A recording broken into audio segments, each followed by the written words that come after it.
Hello everyone, my name is Kate Bowman from the Prevention Information and Advice Network. I'd like to welcome you to our series Navigating the Maze, and today's session is on innovations and research in dementia. I will now hand you over to Lynne Livesey, who will introduce you to the aims of the series, and to Professor Lynne Corner, our keynote speaker today.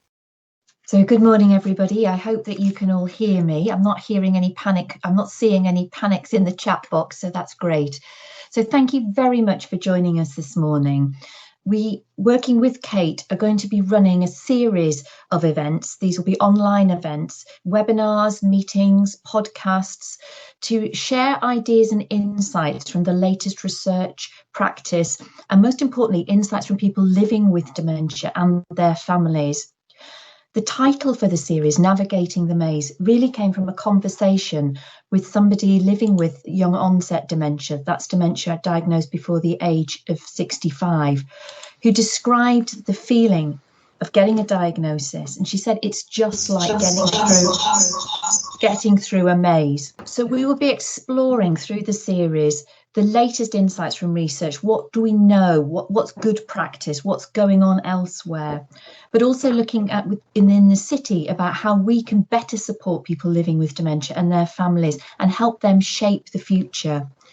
We know that the pandemic has presented huge challenges for people living with dementia and their family carers. Many people have felt socially isolated.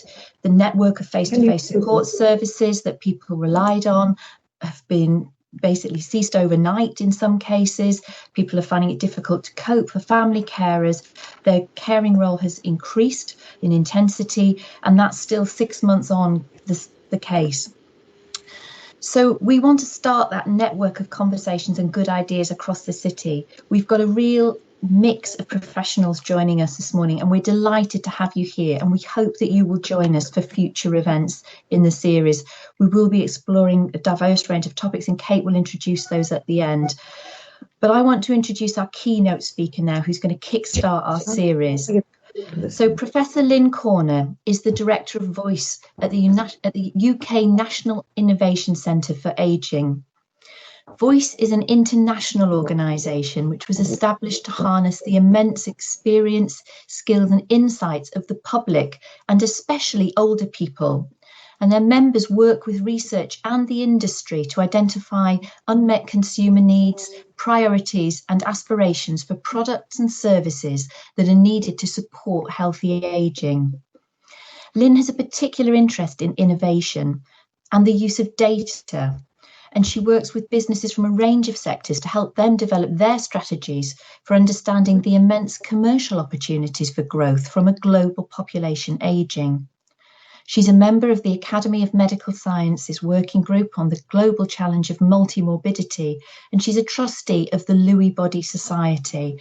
And I'm delighted to welcome her to the webinar this morning. And I'd like to extend our thanks to her for actually giving up her annual leave to come and talk to us this morning. So without further ado, I shall hand over to Lynne. Hello everybody, it's a pleasure to be here, and thanks to Lynne and Kate for organising the series. I'm looking forward to following it with great interest. My brief today was really to give a bit of an overview really of some of the ongoing work that's in the region on dementia, and signpost you, I think, to some of the individuals doing that work. So I'll do that first of all. But first of all, next slide please, Kate. Just to give you an overview of dementia, which is clearly a global challenge. I mean, currently there are more than 50 million people living with dementia across the globe, and that's likely to be an underestimation as so much of dementia still goes undiagnosed. Dementia, of course, I think it is important when we set the scene to say it's not one condition, it's an umbrella term to describe up to 20 different types of dementia. We know that 2/3 are living with Alzheimer's disease, the most common, but there's also vascular dementia caused by mini strokes, Lewy body dementia, Huntington's disease, Parkinson's disease, all cause dementia. And so are very, very important to kind of understand the different treatments that are needed to respond to the different types of dementia. And of course, This is a growing issue, so it's absolutely critical that we really do understand it, because as we have an ageing population, age is the biggest risk factor for dementia. And so we're expected to kind of look at 152 million people globally by 2050, and obviously a huge cost both to formal care and informal care. So just such an urgency that we continue to understand what causes the different types of dementia and develop the treatments. But of course, prevention surely must be better than cure. Next slide, please, Kate. Just a little bit of background work on dementia in Newcastle, which of course has long been a world-leading centre for dementia research. Back in the 1960s, Lewy body dementia was actually discovered here.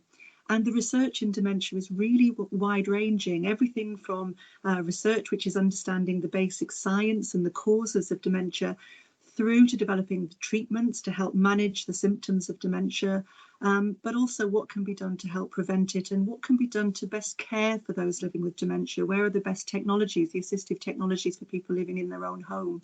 So a real sort of, fortunate really that us in the region, we have got world-class dementia research. Next slide, please, Kate. Just tell you a little bit about this research now. We obviously in the region, we have the NIHR National Institute for Health Research, and part of the Biomedical Research Centre is the research on Lewy body dementia, which is led by John Paul Taylor and David Byrne. Lewy body dementia accounts for around about 10 to 15% of all dementias, and it's the one that's most commonly associated with Robin Williams, who died from Lewy body dementia. But around about 80% of Parkinson's patients also develop a similar dementia. It's a really complex condition, and it can be very, very distressing to experience for patients and for carers, who report psychosis and hallucinations and high levels of anxiety and depression, sleep disorders and problems communicating. So there's research and service development on all of those issues. If you can just click through, Kate, to the end of the slide. That's great. That's super. And I think for this and dementia, and for other dementias as well, one of the problems that we all have is that there are still very few treatment options for people. But people do have a poor quality of life. There's higher hospital resource use for this, and there's worse survival for Lewy body dementia than Alzheimer's disease. So really important that our mental health workers are kind of able to kind of look at how to support people who have got depression, anxiety, problems with communication and sleep. If we go to the next slide, please, Kate. And again, the research in Newcastle, if anybody wants any more details, I'm more than happy to try and help signpost you to the work that's going on. But there's research in the region right across the pathway, from discovering the early mechanisms to understand the causes of dementia, through to kind of understanding the biomarkers, and then quite a wide range of clinical trials and studies to help understand dementia and the categorization of dementia as we translate it into service provision.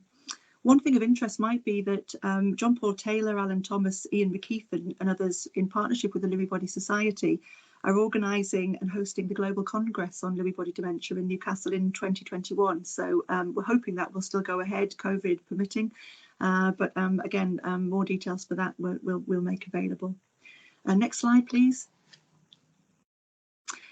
Also worth pointing out in terms of Lynn Rochester's work, I mentioned that we were particularly interested in technology and the opportunities that this actually provides to help people to live well in terms of monitoring and sensing. If you just scroll through, Kate, that's lovely.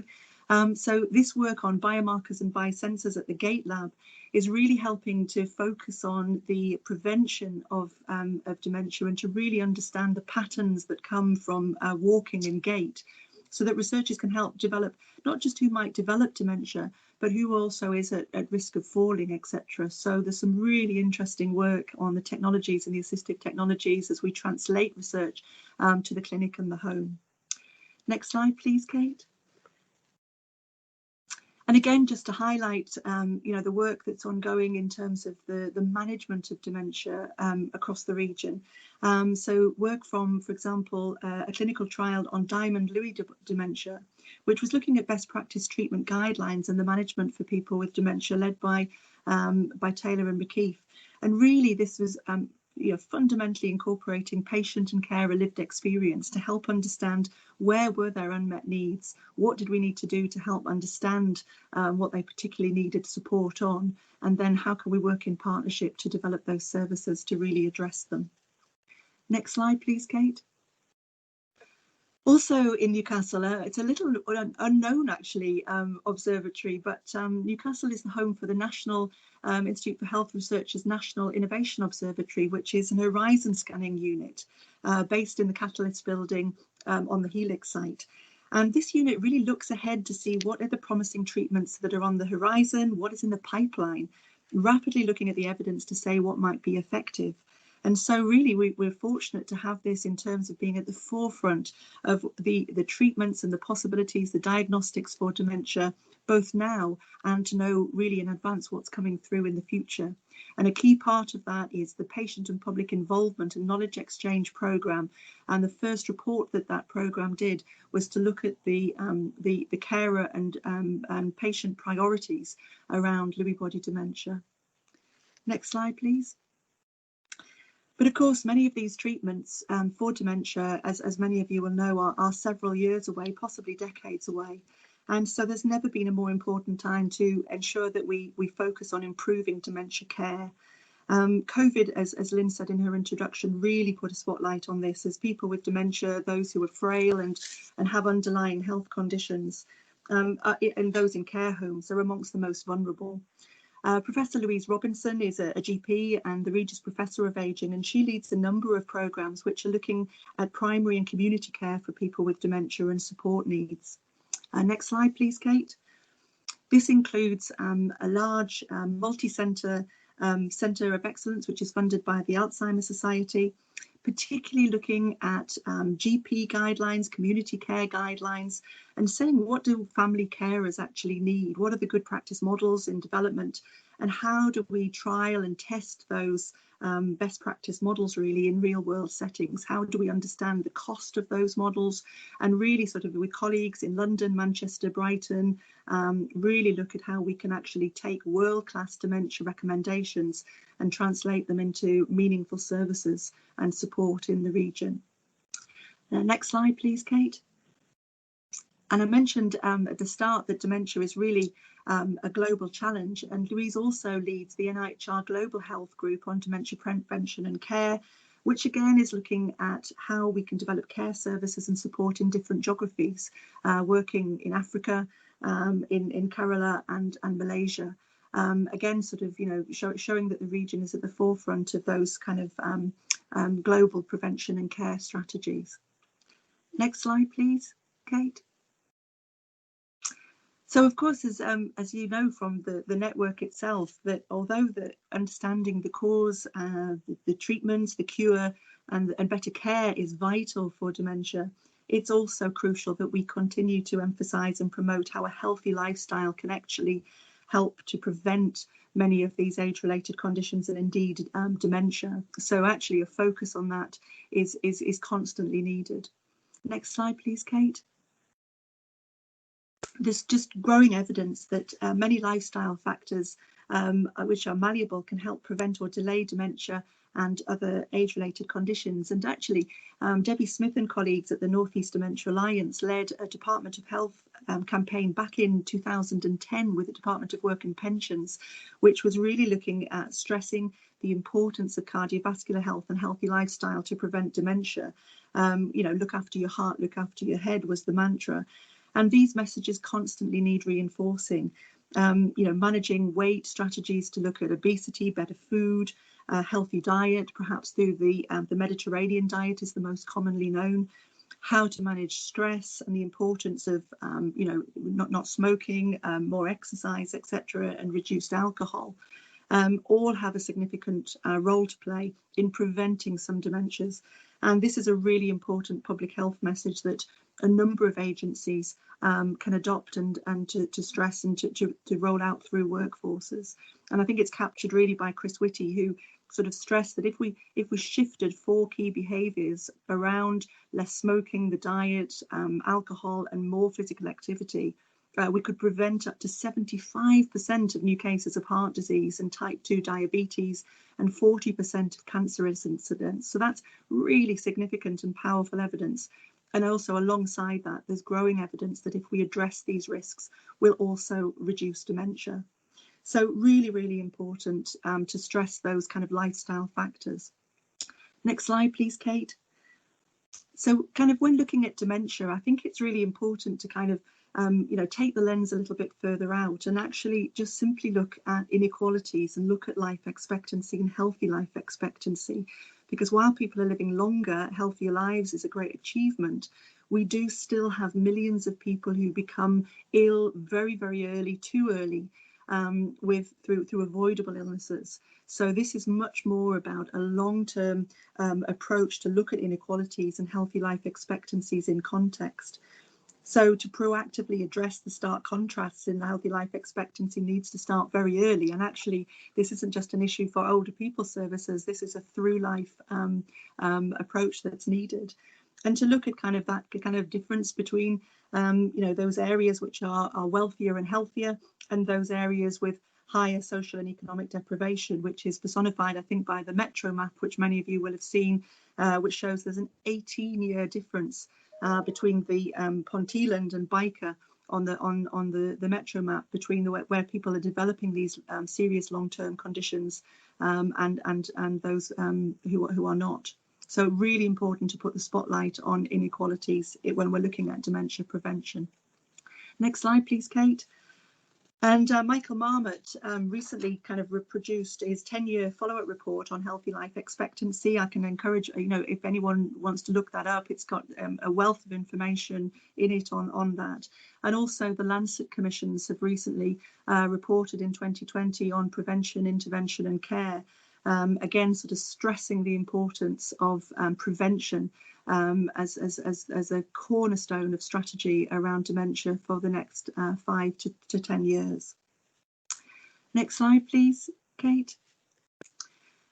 Of course, I think a cornerstone of the work that we do in the region, and I think a thread that's through all our work really, is involving the public, involving patients and carers in the work. And from the National Innovation Centre for Ageing, which is bottom right, is the new building, a £40 million investment from UK government and Newcastle University, which is here to help drive innovation and really help develop products and services that are needed, urgently needed, to help people to age better and live better for longer. And we absolutely need the input of the public if we are to accelerate innovation and match what's needed with what's possible.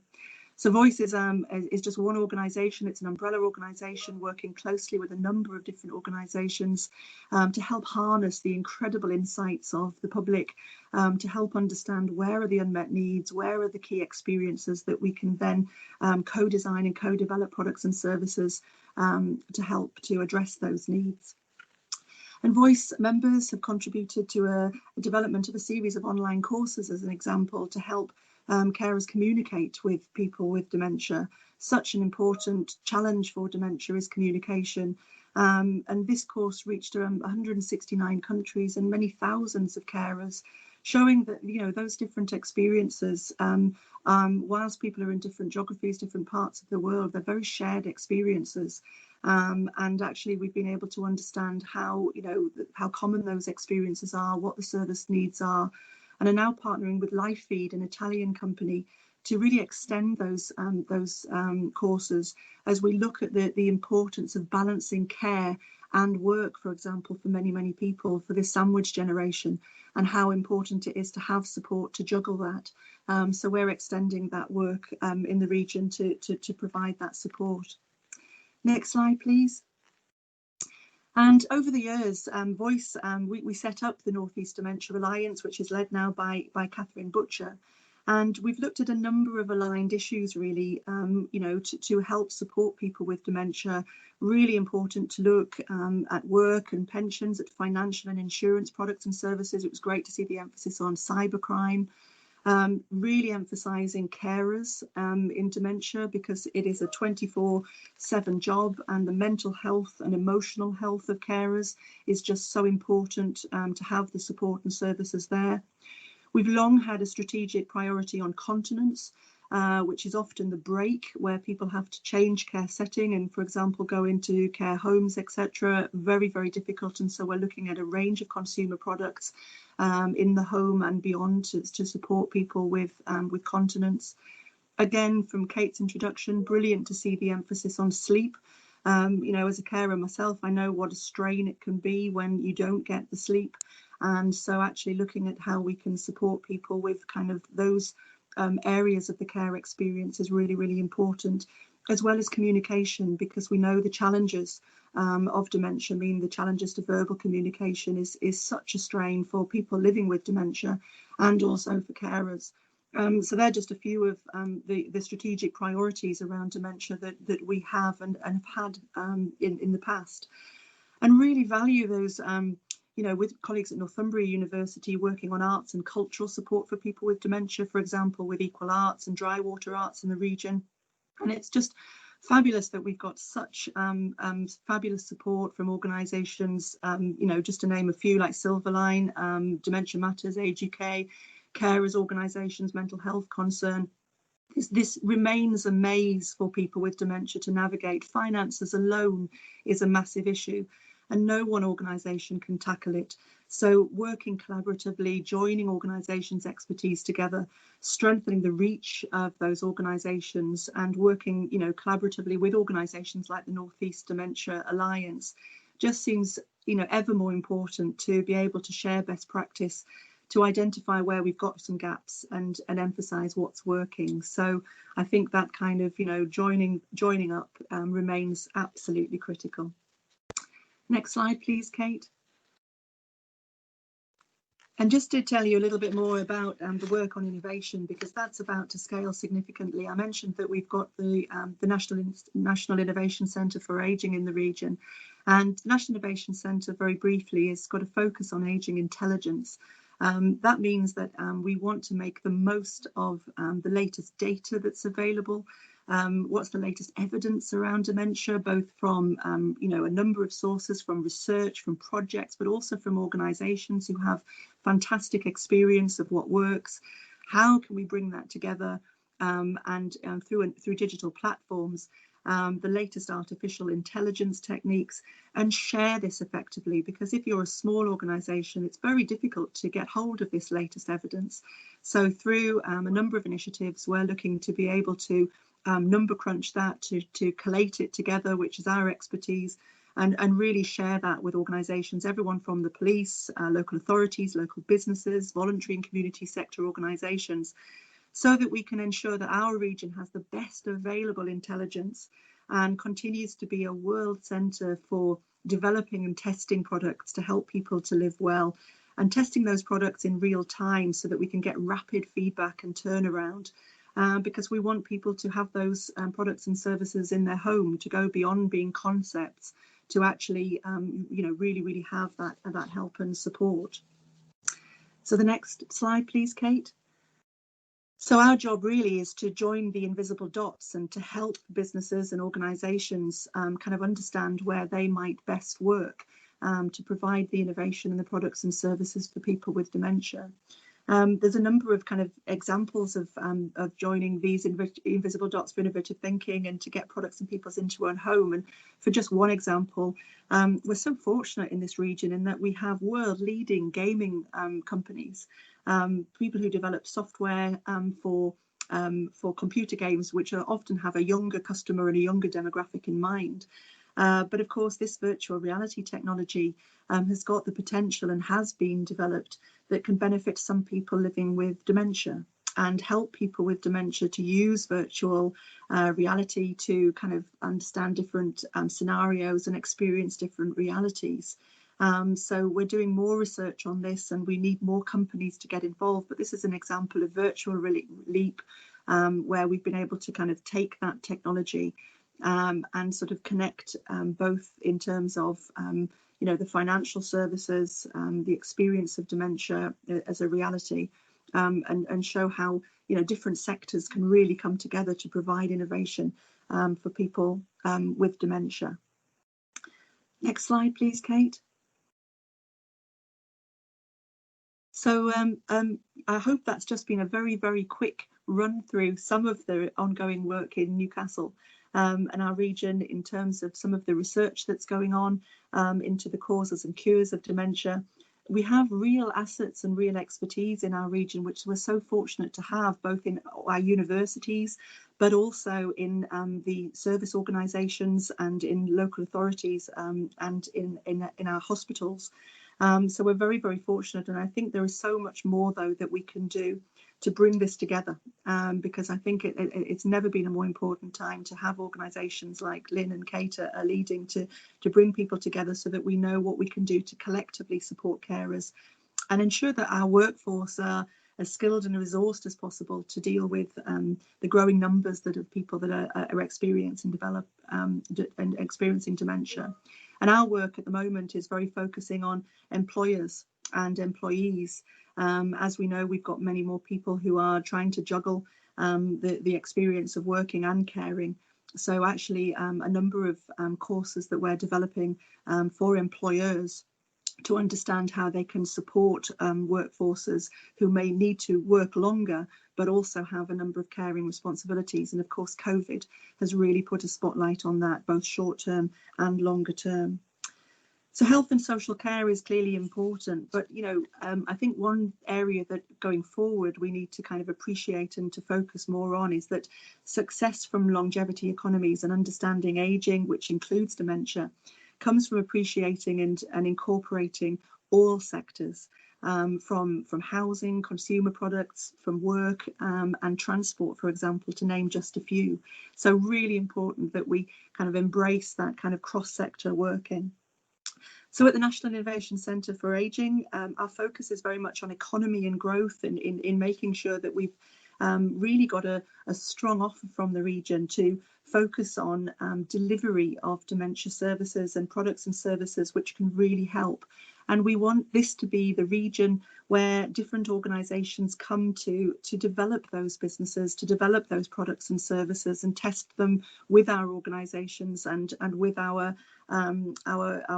citizens, if you like, our patients and carers, so that we can help to bring to market desirable products that people want and need, but really thoughtful services that are actually addressing people's unmet needs. And that's everything from making sure that our data joins up to making sure that we're actually focusing not just on what's easy to do, but what is carers' particular areas of unmet need.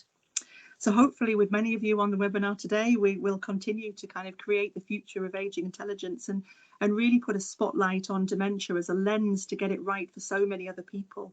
But it's a really exciting progressive agenda to develop services that we need, to develop the products and services that people need in their own homes, and really hopefully that we can together make a real and lasting positive difference to people having better, longer lives with that emphasis on prevention.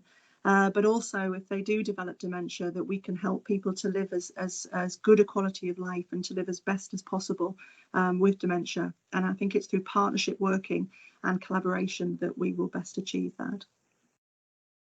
Thanks very much. Thanks, Lynne. So we've got some questions filtering through now, and if anybody else has got questions for Lynne, I would encourage you to just type them into the chat box for us and we'll feed those through. I've got a question from Annette Hames asking for an example of what happens in the virtual reality pilots that you're working on. So I think that's an example of, we did a lot of work with Beamish, actually, Beamish Museum many years ago, when we were looking at if people with dementia are kind of experiencing the past, how might that be sort of, helpful in terms of helping their current experience. and virtual reality can help people to actually put on the goggles and actually to understand, almost sort of living perhaps an area of familiarity, but might be sort of a city that was sort of 50 years ago. It's kind of, for some people it works, for some people it doesn't work, but that is why we need more research in that area. But for some people, actually, people with dementia have found it quite comforting and quite helpful to kind of be able to experience something that is sort of several years ago, but very, very familiar. So that's kind of an example where virtual reality can actually, really, really potentially help. Thanks, Lynne. And we've also had another question about getting details of community services in the North East who work in the field of dementia, and that's from a guest that we will circulate details of that. You can also look on the Information Now webpage, which Kate will give a link to at the end, which will give you a list of organisations who can help both nationally and regionally with information and support. So another question, Lynne, for me is how can organisations in the city, we've got a very wide range of organisations represented today, how can they get involved with your work? What's the best route for people to contact you and to get involved with the work that you're doing? I think through contacting Catherine Butcher at the North East Dementia Alliance, or indeed through directly to me, and I can help to navigate, is the best way. But I think I've just been able to give a snapshot of what is available, and there is some fantastic work that's ongoing across the North East, really. So I think those organisations like Voice can help to navigate to it. But what's really important is that we're not just able to do the research, but we actually can translate that research into practice.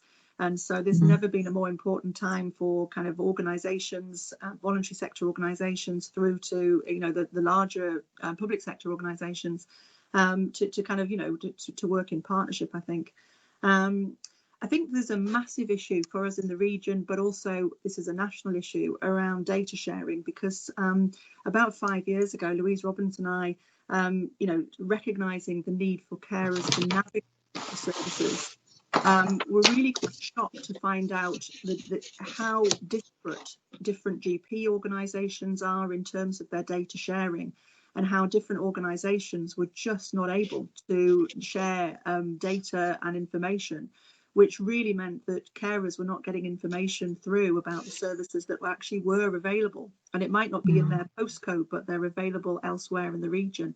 And I don't think there's any quick and easy answer to that, but that's an example where it is just so important that different organisations join up, because, for carers, I think navigating the complexity of dementia services, knowing what's available, but also being able to predict what you might need further down the line so that you can plan a little bit better, is just so important. And I don't think that we've quite got that right yet, despite having some wonderful services. So that's an area that together we can focus on in terms of helping carers to navigate to the wonderful services that are out there, and frankly where there are gaps, helping collectively to understand how we can fill them. Thanks, Lynne. I've got another question here from Karen Inglis. So you mentioned the importance of understanding the day-to-day issues that can result in major change and stress for both people living with dementia and their carers. And continence is one of those key hidden areas that causes so many barriers for people and the carer to getting out and about and just living a life of quality. Can you tell us a bit more about some of your work in that area? Yeah, I mean, we would love to hear from anyone on the webinar today who has got an interest in continence. Those who know me well, I'm slightly it is for me one of the biggest issues that breaks carers, and I think it is ludicrous that actually the fundamental care for continence hasn't changed in over 25 years. And having a National Innovation Centre for Ageing in our area, this is an area we can really do something about. That's going to take multi-sector approaches. It's simply not about care advice and guidance. We are looking at plastic technology, for example, to look at the design of catheters. We're also looking at fabrics, which can be put on both flooring, clothing, and in terms of sheet technology, for example, for bedding. to help people to kind of manage continence issues, through to actually looking at everything from domestic washing machines and domestic washing powder, to understand how that might actually help in terms of managing bacteria. So it's a multi-sector approach.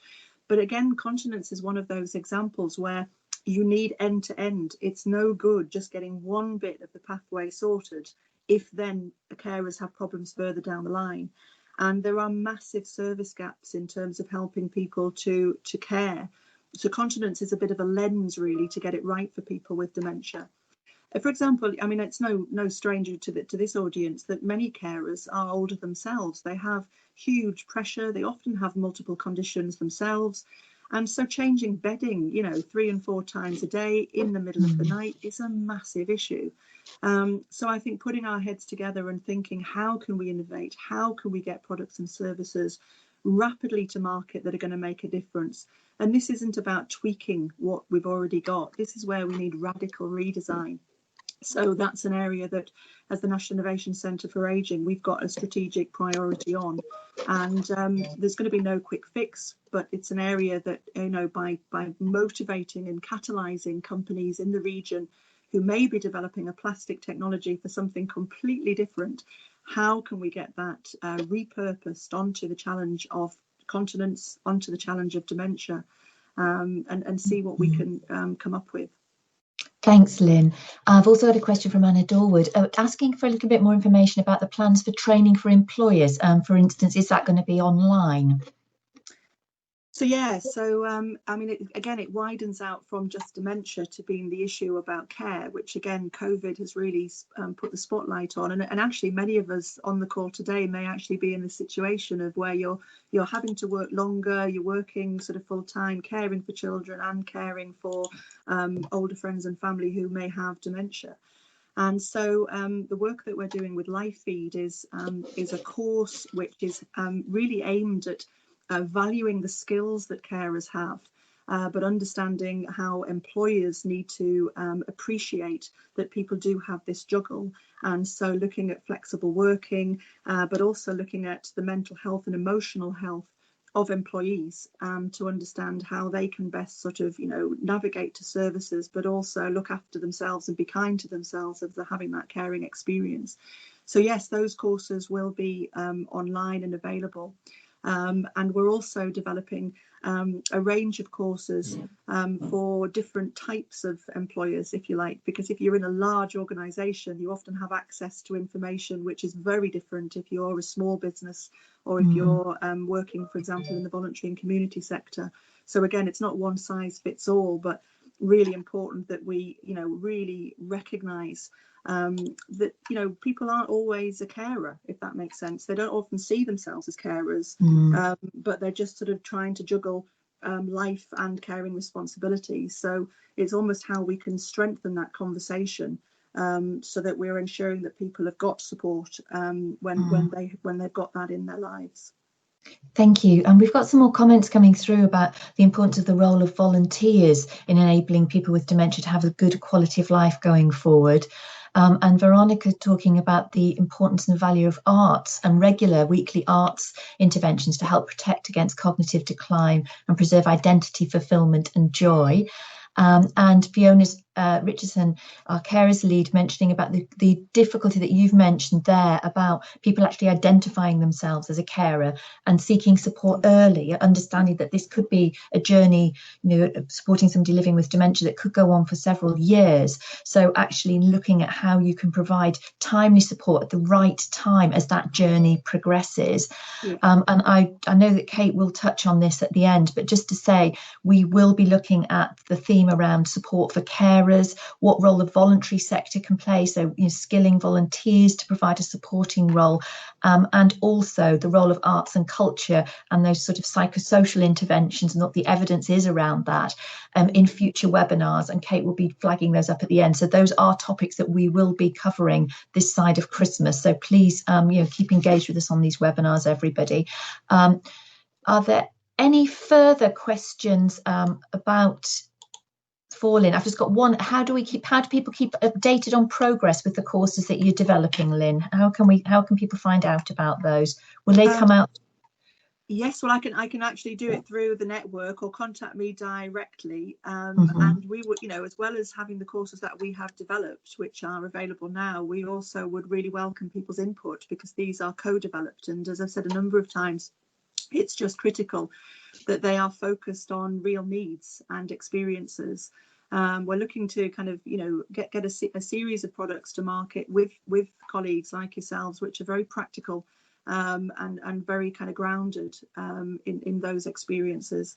And then alongside that, how we can work with you to navigate to services that are available to support, the advice and guidance that's available from a number of organisations. And, the arts and the cultural organisations, just so critical in providing stimulation and support. And we can do so much, I think, to evidence that, because that's an area which is of particular need.